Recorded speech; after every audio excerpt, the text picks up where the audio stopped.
Suthichai English Podcast. The Thai cabinet today approved the nomination of Vitai Ratanakorn as the new governor of the central bank, the Bank of Thailand. Who is Vitai Ratanakorn? How is he going to navigate the central bank through some very challenging times at the moment?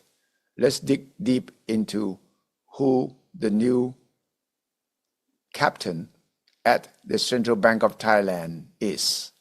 Let's get Ping and Pong to deep dive into it. Hi, Ping and Pong. Welcome to Suthichai Live English Podcast. Today, we're embarking on a deep dive, really getting into one of Thailand's most significant financial shifts right now, the appointment of the new central bank governor for the Bank of Thailand. Our mission, well, it's to unpack the sources we've gathered, looking closely at who this individual is, what their background really tells us, and maybe most importantly, why this particular leadership change could genuinely reshape the economic landscape. And what makes this so compelling, it isn't just a standard CV, It's a track record with this unique social focus. Very interesting. It really is a pivotal moment. I mean, the central bank governor isn't just some administrator, right? They're effectively the chief architect of the nation's economic stability, its direction.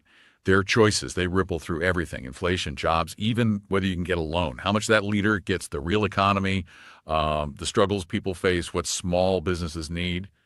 That can profoundly change things. So this deep dive, it should shed some light on how the new governor's specific experiences might not just tweak, but maybe really transform policy and financial inclusion efforts.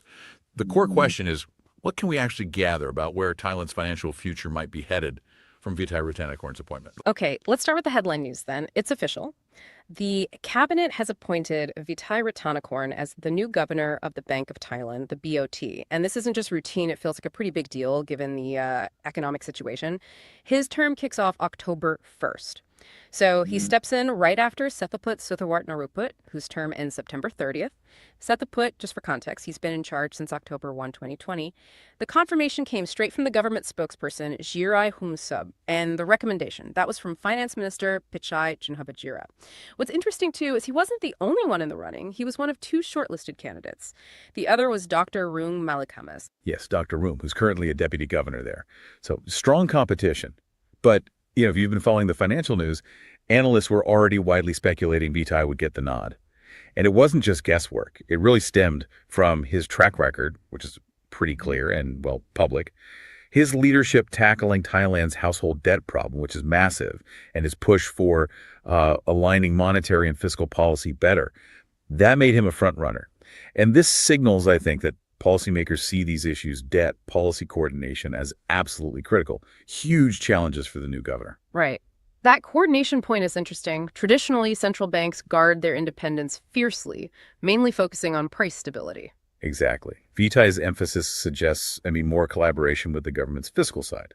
Could mean more targeted stimulus or debt relief, needing both sides working together. That could be a real shift from how things have been done, aiming for a more synchronized response. And that focus on debt and policy alignment, it leads us right into what makes Vitai Ratanakorn's background so different, so compelling. He's not your typical central banker profile, not at all. He's often called a bank for society leader. And that philosophy, it was central to his work as president and CEO of the Government Savings Bank, GSB. He's been there since 2020. Actually, it's his second time leading GSB, which says something about his impact, I think. It really does. And under him, GSB really did transform. Right. It wasn't just about profit anymore. They adopted this bank for society idea. And it wasn't just talking. They actively tried to bring more people into the financial system, especially people who usually get shut out by the big banks. It's a pretty bold mission for any bank, especially a state-owned one. Yeah, incredibly bold. And the results, the numbers from his time there, they're quite something. GSB managed to integrate over 3 million people with little or no credit history into the formal system. These are folks who often struggle to even get a basic account, let alone credit. 3 million. That's a huge number. Yeah. And on top of that, they provided fair interest rates to over 5 million people in just 4 years, which directly attacks that massive household debt problem, right? Yeah. Offering an alternative to Well, loan sharks and predatory lenders. He specifically led initiatives to cut household debt, expand access for poorer communities, even introduced new financial tools for them.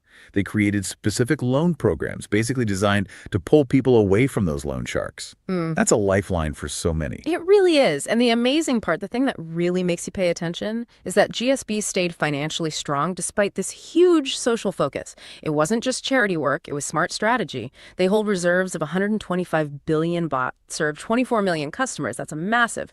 Last year, they made a profit of 33 billion baht. But, and this is the key, that profit wasn't the end goal. Right. They use their commercial business profits to fund the social side.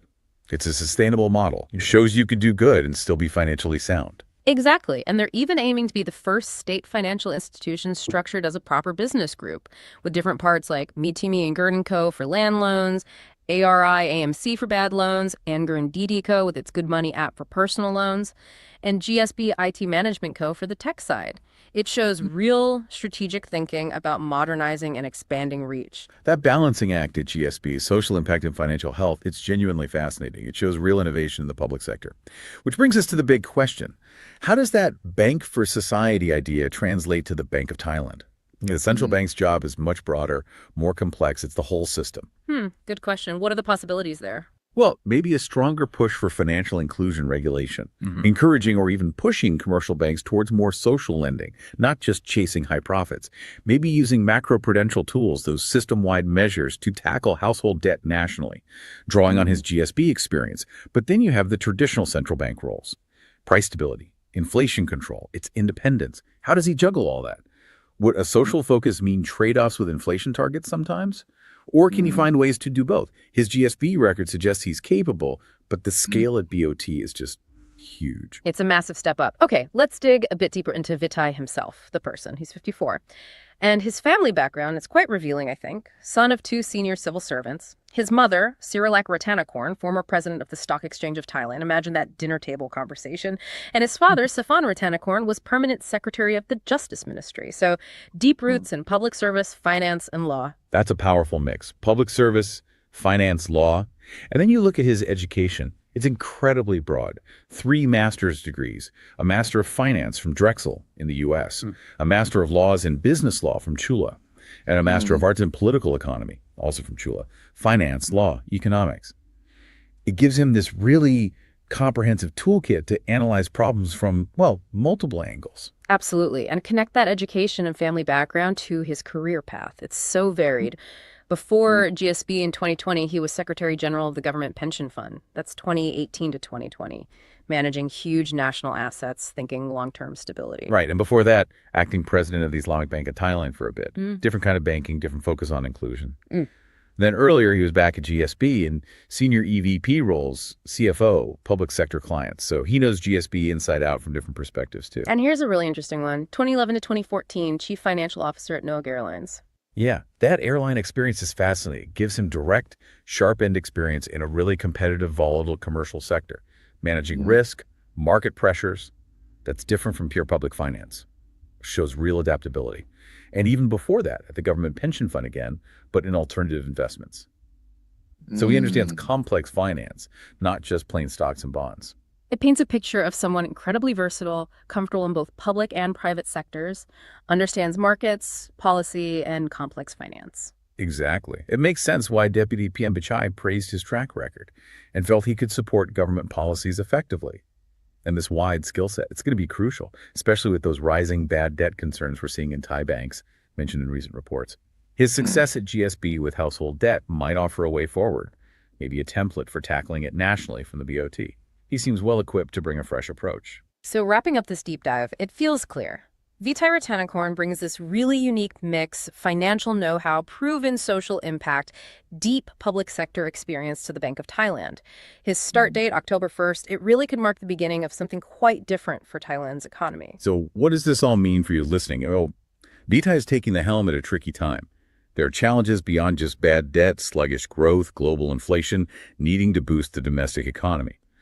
But given his very strong focus on financial inclusion, his track record managing household debt at GSB, his leadership at BOT could signal a more, let's say, nuanced, more socially aware approach to monetary policy, trying to balance that traditional stability role with wider societal well-being, fair access.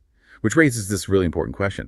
How will that Bank for Society philosophy, when applied to the entire nation's financial system, actually influence the everyday financial lives of millions? Could it set a new kind of standard for central banking in this region? That's a really thought-provoking question to end on, something for all of us to consider as we watch this leadership change unfold.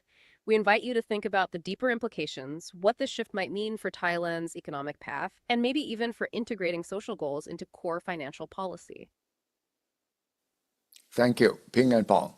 That's the story of the new governor of the Bank of Thailand, Vitai Ratanakorn. Thank you for following Suthichai Live English Podcast. Until the next episode, goodbye. 1.5 ล้านแล้วครับ 1,500,000 คนผู้ที่ติดตาม Subscribe สุทธิชัย Live ใน YouTube ขอบคุณทุกท่านนะครับที่กดแชร์กดไลค์และขอบคุณเป็นพิเศษสำหรับผู้ติดตามสุทธิชัย Live ใน YouTube ที่กด Super Chat Super Sticker เป็นกำลังใจให้กับทีมงานของผมครับ 1.5 ล้านวันนี้ตั้งเป้า 2 ล้านก่อนสิ้นปีขอบคุณทุกท่านที่ช่วยกันครับ